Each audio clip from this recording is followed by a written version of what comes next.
Everyone's like, no, you gotta go again. You're in the prime right now. It's really funny what your mind and body will do when you don't want to be somewhere.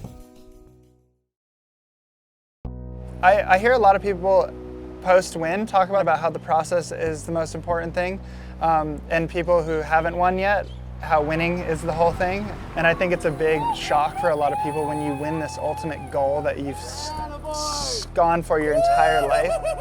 When it first happens, you feel elated. You're just like, oh, like this is it. And then literally you wake up the next morning and you're like, everything's the same. Like, I woke up and everything is just happening again, like restarting. And yeah, you can be determined, you're just in this routine, this non-stop thing and this cycle. And once you lose that motivation though, you don't have any of that like deeper power behind it.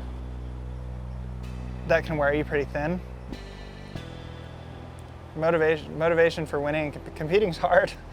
It's selfish and it's, yeah, it's a hard thing to do. And so you definitely have to have that motivation behind it.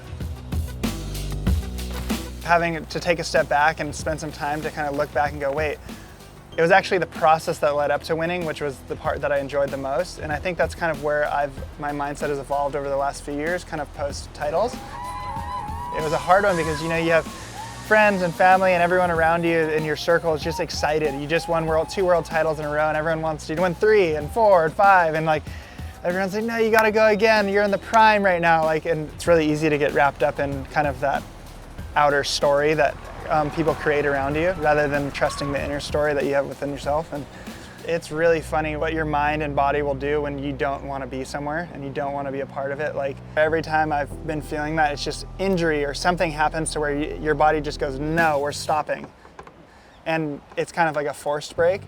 It's really the process through everything and the way I approach it is what I look forward to the most now. And it's taught me so much because competing is this funny platform that everything is constricted to such a short amount of time with every kind of emotion you can imagine. And so you have to kind of go through it all. And it's a good testing platform to be able to like test different ways to approach it.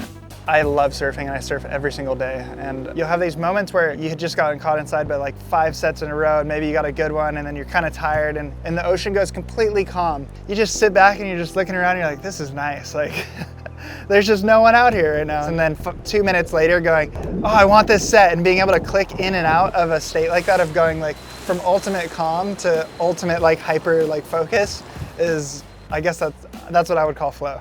In my best moments, I carry that with me. This is like kind of my routines. Like I like relax my shoulders and remind myself of a couple things, and then I just kind of like almost smile and go, oh, this is good. Like this is what I like about surfing and competing surfing, because you jump in the water and you get outside and you've just separated yourself from all the madness on the beach and the crowd and the announcers and everything. And I think that's like when it carries, that kind of feeling carries over.